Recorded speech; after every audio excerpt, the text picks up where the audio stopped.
Business organizations and unions have urged the formation of a coalition government at the earliest, saying a government is required to take measures against risks emanating from the global economic uncertainty and political instability in neighboring countries. Representatives of the Union of Chambers and Commodity Exchanges of Turkey, TOBB, as well as unions including the Civil Servants Trade Union, Memur-Sen, the Confederation of Turkish Real Trade Unions, Hak-İş, and the Confederation of Turkish Labor Unions, Turk, met with acting Prime Minister Ahmet Davutoğlu on Tuesday and conveyed their hopes for a speedy formation of a coalition government.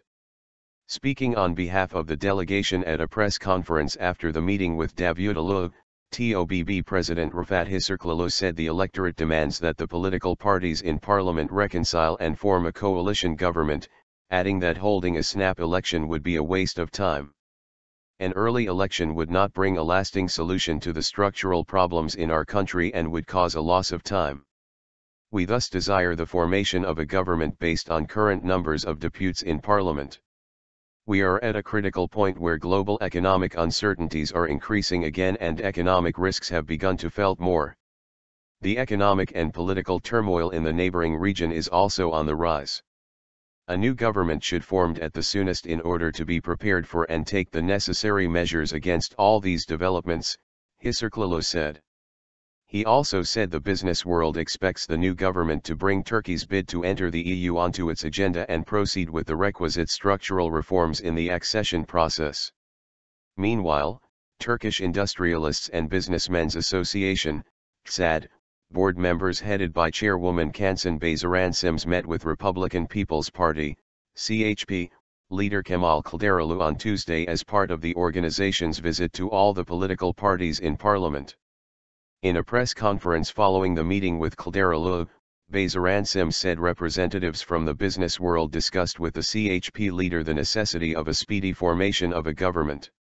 We informed Kılıçdaroğlu of the desire of the business world that a government be formed quickly with the reconciliation of parties. We also shared the priorities of the business world, such as democratization, favorable conditions for investments and sustainable development, said Bayzıran. The Independent Industrialists and Businessmen's Association, MİSAD, headed by President Nail Olpak also met with President Recep Tayyip Erdoğan on Monday as part of MİSAD's visit to political party leaders to discuss the new government. Speaking to reporters after a 1.5-hour-long meeting with Erdoğan, Olpak said MİSAD prefers not to interfere in the political mechanisms during the formation of the new government by declaring any preferences for certain parties.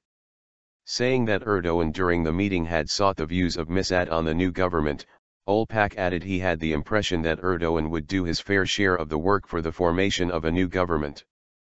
Coalition talks are already underway behind closed doors between representatives of parties, but the talks will formally begin only after the Supreme Election Board, YSK, announces the official results of the election.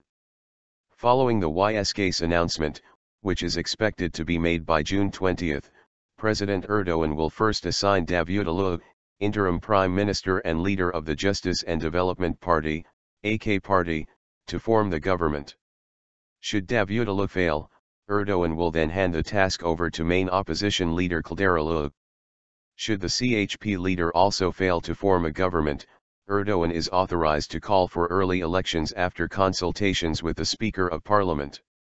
According to the Constitution, if no government can be formed within 45 days after the election of the Speaker of Parliament, which is expected to take place in the final week of the month, the President is authorized to call for early elections.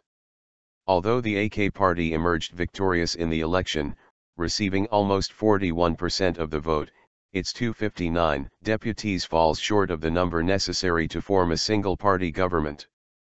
Semi-official election results announced by YSK last week indicate that the AK party won 259 seats with 40.92% of the vote, while the main opposition CHP took 131 seats with 24.78% of the vote.